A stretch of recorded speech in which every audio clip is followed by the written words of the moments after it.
आज भी हमारे यहाँ ये परंपरा है कि जब लड़का शादी लायक हो जाता है और वो बारात लेके जाए तो जाते समय माँ उसे पहले अपना दूध पिलाती, क्या है, नेंग करा देती है, अपने आंचल को पयोधर के बच्चे के मुंह में टच करा देती है। और आज भी ये परंपरा है कि बच्चा अपनी माँ का दूध पी के दुल्हन लेने जाता है। क्यों, ऐसा क्यों है? क्यों ये आपके यहाँ परंपरा है? याद नहीं है? अब आज देखो, अब लड़के जवान हो जाते हैं, बड़े हो जाते हैं, तो माँ को भी संकोच लगने लग जाता है ना कि अब इसे क्या दूध पिलाएं। ये संकोच है, लेकिन ये संकोच नहीं करना चाहिए। आप लोग संकोच करते हैं, नहीं करना चाहिए। जब आपका बेटा शादी करने जाए तो ये परंपरा रही है, ये मैंने बनाई, ऐसा नहीं है, अनादि समय से रही। क्यों? ये परंपरा के पीछे का बहुत बड़ा कारण है। कारण ये है कि माँ अपने बच्चे को दूध पिलाकर ये कहती है कि बेटा देख, तू इतना बड़ा हो गया है कि तू विवाह करने जा रहा है, दुल्हन लेने जा रहा है, कल तेरी दुल्हन होगी, तेरे भी अपने बच्चे होंगे, तो भी एक जिम्मेदार पिता बनेगा, जिम्मेदार पति बनेगा। लेकिन बेटा देख, तू कितना भी बड़ा हो जाए, लेकिन देख अभी भी तू मेरे आंचल से लगा है, तो मेरे लिए तो सदा मेरा बच्चा ही रहेगा। तो अपनी इस बूढ़ी माँ को और इस दूध के कर्ज को भूला मत देना। अपनी पत्नी के और अपने परिवार के चक्कर में मैं भी तेरी माँ हूं, इस बूढ़ी माँ को भुला ना देना। इसलिए दूध पिलाकर याद दिलाती है कि बेटा तू बड़ा हो गया सबके लिए, पर मेरे लिए तो तू छोटा ही है। मेरे लिए तो तू दूध पीता ही है। कितना भी बड़ा बच्चा हो जाए, माँ के लिए तो दूध ही पीता है वो अभी भी। हाँ या ना? बोलो हाँ। आप लोग कितने साल तक अपनी माँ का दूध पिए? अच्छा बताओ, क्यों, तुम कितने साल अपनी माँ का दूध पिए हो? नहीं पता? आप बताओ। याद नहीं है? आप बताओ भाई, आप बताओ, माँ से पूछ के बताओ। हैं? 2.5 क्यों? आप चश्मा वाले भैया, आपको याद है आपने माँ का दूध कितने साल तक पिया है? बोलो, कितने साल तक? 4 साल तक। आप बताओ। हैं? 22 साल? अरे तुम ज्यादा ही बोल गए। हाँ, 22 साल में शादी हुई होगी तब, है ना? अच्छा, दूध पी के गए थे माँ का दुल्हन लेने, ठीक है, 22 साल के थे, हाँ तब ठीक है। ये 22 साल के थे जब दुल्हन लेने गए थे, तो वो परंपरा निभा के गए थे, दूध पी के गए थे माँ का। सही है। क्यों लाल वाले भैया, आप कितने साल तक दूध पिए अपनी माँ का? हैं? 6 साल। ये बढ़िया है। आप बताओ। 4। आप बताओ। 3। अब मैं अपनी बताऊं? मुझे याद है, सोचो, याद है। आप लोग पता नहीं कहां से भुलक्कड़ हैं। मैं 9 साल का था तब तक भी मैं दूध पीता था। सही, मैं 9 साल तक अपनी माँ का दूध पिया हूं, इसलिए तो माँ का दूध पिया हूं मैं। लोग नहीं कहते माँ का दूध पिया हो तो आजा, मैं आ गया। मैंने सबसे ज्यादा पिया है, इसलिए माँ का दूध सबसे ज्यादा पिया है, इसलिए मेरे ऊपर माँ की कृपा सबसे ज्यादा है। इसलिए माँ का लाड़ और आशीर्वाद मुझे सबसे ज्यादा। मुझे याद है, मैं स्कूल से आता था तो बैग रखता था माँ के पास जाके, गोद में जबरदस्ती घुस जाता था गोद में, दूध पीने लग जाता था। याद है मुझे। ऐसा है। आजकल की मम्मियां तो पिलाती नहीं है दूध। आजकल की तो माँ पिलाती नहीं है, उसको लगता है कहीं हमारा शरीर ना खराब हो जाए, सारा बच्चे ही पी जाएगा दूध। इसलिए हम लोगों ने तो खूब लंबे टाइम तक, क्योंकि मैं सबसे छोटा था ना, मेरी 2 बड़ी बहनें हैं, मेरी बड़ी बहन मेरे से 2 बड़ी थी, एक मेरे बड़े भैया, हम 2 बहन और 2 भाई, तो मैं सबसे छोटा। तो मैं सबसे छोटा था, तो फिर मैं सबसे छोटा था तो सबसे छोटे का फायदा भी मैंने उठाया। लंबे टाइम तक मैं दूध पीता रहा। तो ऐसा है, मां का दूध पीना चाहिए और मां के दूध को पीकर मां के दूध को भुलाना, हाँ। और ये संकोच की बातें नहीं है, शर्म की बातें नहीं है, गर्व से कहो हाँ हमने मां का दूध पिया है। क्यों? और शादी करने जाओ तो मैया अपने बच्चे को अपना दूध जरूर पिलाना, और ये जरूर कहना जो सेंटेंस मैंने बोला कि बेटा तू बड़ा हो गया है, शादी करने जा रहा है, पर तू मेरे लिए तो मेरा दूध पीता हुआ बालक ही है, इसलिए से दूध के कर्ज को भुला ना देना, याद रखना। तो अपनी मस्ती में मस्त ना हो जाना। तो मेरा तो बच्चे कितने भी बड़े हो जाएं, पर वो मां के तो सदा बच्चे ही रहेंगे, वो कभी बड़े नहीं होते। बच्चे कभी बड़े नहीं होते मां के लिए, सबके लिए बड़े हो जाएं। मैं सबके लिए बड़ा हो सकता हूं, अपनी मां का तो मैं आज भी बच्चे ही हूं। हाँ या ना? सही है कि गलत है? चलो, तो खूब प्यार करो अपनी मां से और अपनी मां का कर्ज उतारो। जो दूध पिया है ना, भुला ना देना। ये तो गलत बात है कि दूध तुमने पिया है और मां को भुला दिया ना। मैं आज जहां हूं, मैं अपनी मां के आशीर्वाद, मां की कृपा से हूं। मां की बड़ी कृपा होती है, मां की बड़ी दुआएं होती हैं। आप माने ना माने साहब, हमें नहीं पता, लेकिन हम तो जो फील करते हैं वो जानते हैं। कहते हैं मां की दुआएं कभी खाली नहीं जाती, ये बात भगवान से भी टाली नहीं जाती। बर्तन मांझ कर 4 बच्चों का पेट भर देती है मां, पर उन 4 बच्चों से एक बूढ़ी मां पाली नहीं जाती।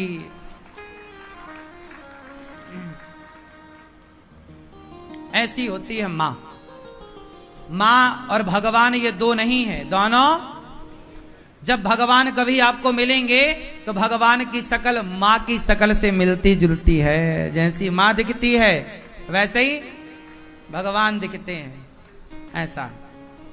इसलिए मां ही ईश्वर है, भगवान मान के मां की सेवा करनी चाहिए। इसलिए हम तो मां की सेवा करते हैं और केवल कहते ही नहीं है। दूध पिए हैं तो वो दूध का ऋण चुका भी रहे हैं। मैदान छोड़ के हम भाग नहीं रहे हैं कि नहीं जी हम नहीं करेंगे। आजकल के बच्चे दूध पी लेते हैं और दूध पी के अपनी मां को घर से निकाल देते। अरे दूध पिया है ना भैया, तेल मालिश करी है ना तेरी मां ने, तेरी पसंद का हलवा और पराठा बनाया है ना, अब तो करने का समय आया तो मां को घर से निकाल रहा है। गलत बात है। अब तो सेवा करो, चुकाओ मां का ऋण। अब तो चुकाने का सही वक्त है, सेवा करो। भागते काहे हो जिम्मेदारियों से? जिम्मेदारियों से भागना नहीं है, जिम्मेदारियां निभानी है। सही है दादाजी? जिम्मेदारियों से भागना सही है कि निभाना? इसलिए मेरी बात मानो तो अपनी मां को भगवान की तरह रखो, भगवान की तरह मां का आदर करो, भगवान की तरह मां का सम्मान करो। मां यशोदा पिछले जन्म में क्या थी? अब आओ देखो, अब देवकी और यशोदा की मैंने बात छेड़ी तो आओ जरा पूरा जान लेते हैं। माता देवकी और यशोदा, जबकि देवकी माता के पास कन्हैया ज्यादा थे, है ना। 10.5 साल में जब कन्हैया आए तो माता देवकी ने अपना दूध पिलाया कन्हैया को और भगवान ने मां का लाड़ पाया। लेकिन फिर भी यशोदा मां का पलड़ा भारी है। क्यों? तो इसके पीछे एक बड़ा कारण है कि देवकी मां को जब पता चला कि कृष्ण भगवान है तो देवकी मां ने कृष्ण का फायदा उठाया। बेटा तू भगवान है, यदि तू भगवान है तो कंस ने जो मेरे बच्चे मार दिए थे वो लौटा। देवकी मां ने मरे हुए पुत्र जो कंस ने मार दिए थे, 6 पुत्रों को, वो वापस ले लिए हैं। आपको पता है ये बात? भागवत जी में लिखी है। मरे मराए पुत्रों को वापस करवा लिया जो कंस ने मारे थे। अब आप कहो मरे कैसे? वो भगवान थे ना कृष्ण, तो भगवान सब कर सकते, मरे को जिंदा। तो सारे 6 पुत्रों को देवकी मां के पुत्रों को लौटाया। जबकि देवकी माता ने कृष्ण से कुछ चाहा, लेकिन यशोदा माता ने कृष्ण से कुछ नहीं चाहा, उन्होंने तो केवल कृष्ण को चाहा।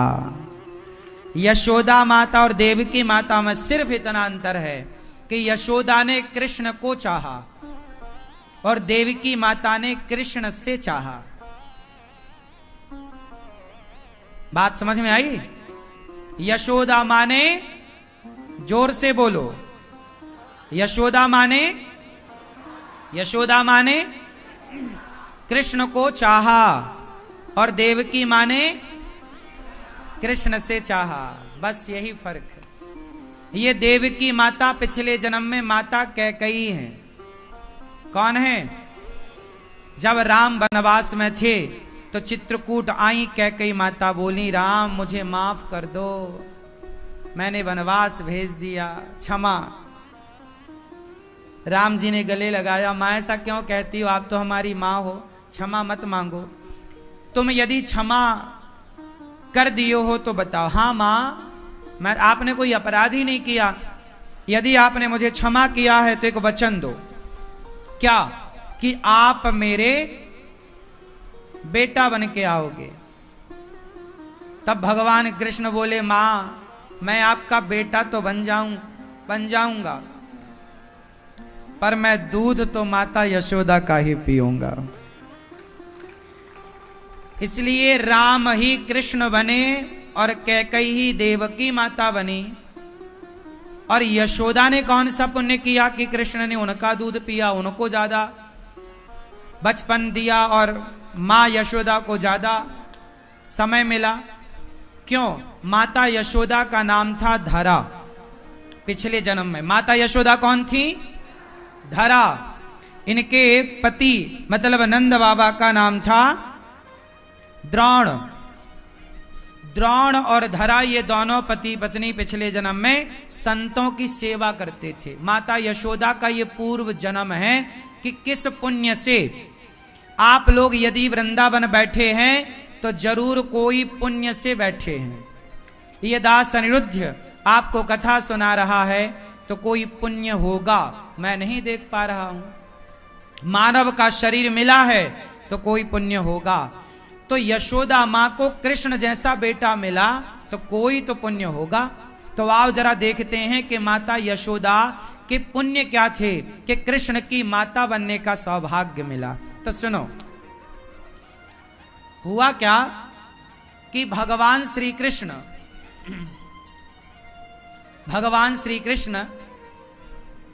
की माता यशोदा पिछले जन्म में नाम था धरा। धरा क्या नाम था? माता धरा। ये संतों की सेवा करती थी। सेवा क्या करती थी? क्या करती थी? हाँ, इसलिए ये दास अनिरुद्ध भी ना नकलची है। हम क्या करते हैं? नकल। किसकी? हमें लगा कि यदि माता यशोदा ने सेवा करके कृष्ण को पाया है तो जिस रास्ते से यशोदा मां को कन्हैया मिले हमें भी उसी रास्ते से कन्हैया मिलेंगे। द्वार पर कोई आता माता धरा के द्वार पर भोजन, और भोजन के लिए पैसा कहां से आता? यशोदा माता जंगल की लकड़ियां बेचती। दोनों पति पत्नी जाते, सूखी लकड़ियां समेटते, बाजार में बेचते। जो पैसा आता द्वार पे कोई साधु संत आए, भोजन प्रसादी खवाएं, और कुत्ता है, बिल्ली है, चिड़िया है, सबको खाना पीना अपनी सामर्थ्य। देखो, बात ये नहीं है कि आप कितने लोगों को, आप 10 लोगों को मत खिलाओ, 4 लोगों को मत खिलाओ, 1 लोगों को मत खिलाओ। भाव है तो मुट्ठी भर चींटियों को दाना डाल दो, सैकड़ों चींटियां एक मुट्ठी आटे से तृप्त हो सकती हैं। बात भाव की है। आपके पास सामर्थ्य कितनी है ये तो आपको पता है और ईश्वर को पता है। देखो, आपके सामर्थ्य कितने हैं ये ईश्वर को पता, लेकिन हम सामर्थ्य की बात नहीं कर रहे हैं। हम किसकी बात कर रहे हैं? ऐसा है कुछ लोगों के पास पैसा तो बहुत है लेकिन वो तो किसी को 2 रोटी भी नहीं देते, और कुछ लोगों के पास ऐसा है कि कुछ भी नहीं है, वो अपने सामने की थाली दूसरों को दे देते हैं, खुद भूखे रहकर दूसरों को खिला देते हैं। तो ऐसे लोग भी समाज में हैं। तो माता यशोदा धरा जब थी तो ये संतों के द्वार पर, जो भी द्वार पर साधु आए वो सेवा करते। इनका निवास तीर्थ में था और तीर्थ में कोई ना कोई साधु संत भक्त का आगमन होता रहता है। आपके घरों में तो देखो अब संतों का आगमन नहीं होता, लेकिन तीर्थों में तो रोज संतों का आगमन दरस्पर्श होता है। तो माता धरा अपना रोटी लात बनाती और संतों को पवाती। ऐसे करते करते बहुत टाइम बीता। एक दिन द्वार पर ना स्वयं भगवान साधु के रूप में आ गए। माता भिक्षाम देही, माता धरा निकली। उस समय माता धरा ने भोजन कर लिया था, सबको भोजन करा दिया था और काफी साधु खा के गए। और उस दिन ना संयोग देखिए कि माता धरा के घर में ना अन्न का दाना था ना पैसे थे, ना पैसा ना अन्न। और साधु द्वार पर भिक्षाम देही, माता भिक्षा दो। माता निकली, धरा महाराज आओ आओ। अब कैसे मना कर दें कि घर पर नहीं है? नहीं, आओ महाराज जी। बिठाया, संतों को बिठाया। आप महाराज बिराजो, हाथ पांव धो लो, मैं आपके लिए प्रसाद बनाती हूँ। अच्छा हाँ बेटी, हमारे लिए तुम प्रसाद बनाओ, हम बड़े भूखे हैं, बड़ी दूर से आए हैं। सबसे पूछा भोजन कहाँ मिलेगा, सबने बताया धरा के घर चले जाओ, धरा के यहाँ मिलेगा। देखो सब लोगों ने धरा का पता दिया। संत आए, धरा बड़ी प्रसन्न कि अच्छा आए हो महाराज। अच्छा अब था तो नहीं कुछ, अब क्या करें। तो बगल में साहूकार का घर था। सेठ साहूकार पहले होते थे जो पैसा उधार देते थे, जमीन जायदाद जिनके होती थी, सेठ साहूकार बोला जाता था, जमींदार बोला जाता था। तो धरा दौड़ी दौड़ी गई, भैया भैया वो हमारे द्वार पर साधु आ गए और हम जंगल की लकड़ी बेचते हैं, आपको तो पता ही है, हम जल्दी बेच के आपका पैसा चुका देंगे, हमें कुछ पैसे आप उधार दे दो, दे दो। ठीक है, उस आदमी ने कहा पैसे तो दे दूंगा। उसने पैसे निकाले, ढेर सारे रख दिए, ये रहे पैसे, लेकिन बदले में कुछ दो। धरा बोली क्या? बोले गिरवी रखो। बोले गिरवी तो होता तो हम बेच ही देती, सारा सोना चांदी बेच चुकी, कुछ भी नहीं था। क्या वो आदमी नियत का खोटा था। माता धरा बड़ी सुंदर थी, बड़ी अच्छी थी, दिखने में सुंदर थी, गोरी थी।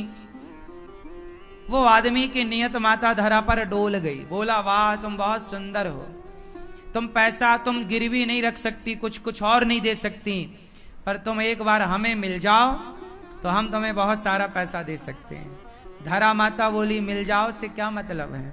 बोले तुम्हारे ये जो स्तन है ये बहुत हमें प्रिय लग रहे हैं, तुम ये स्तन हमें दे दो।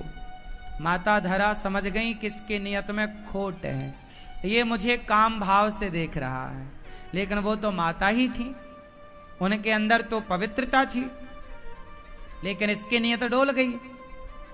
तो इसने बोल दिया कि तुम्हारे स्तन हमें प्रिय लग रहे हैं, तुम अपने स्तन दे दो।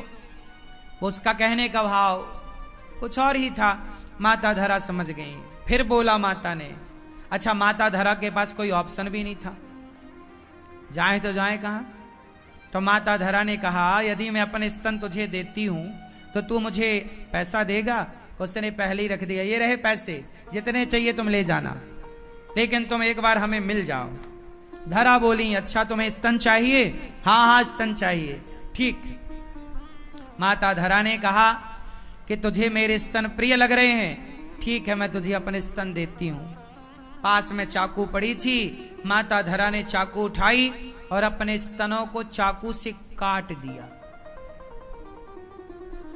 काट कर अपने स्तनों को कहा कि ये तुझे स्तन चाहिए, ये ले। उसके हाथ पकड़े, उसके दोनों हाथों में माता धरा ने अपने स्तनों को रखा।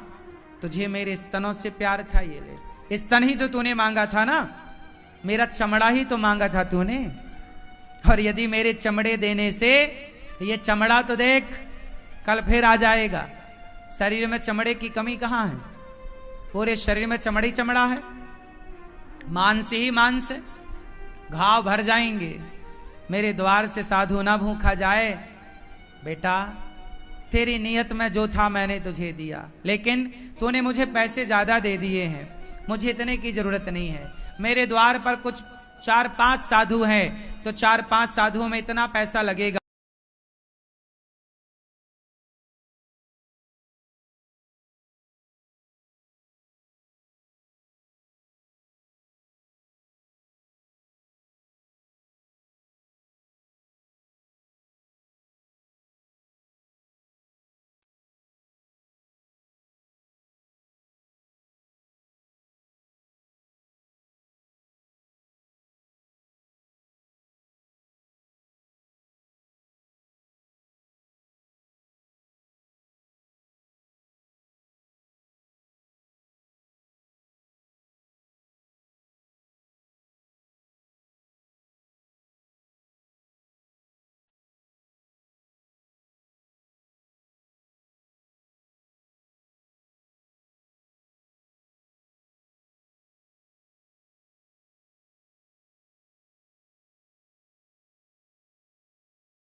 पीकर इस जन्म जो आपने स्तनों का दान किया है, पुण्य किया, साधु सेवा के लिए तुमने शरीर का भी कोई मूल्य ना समझा, शरीर को भी दाव पर लगा दिया सेवा के लिए।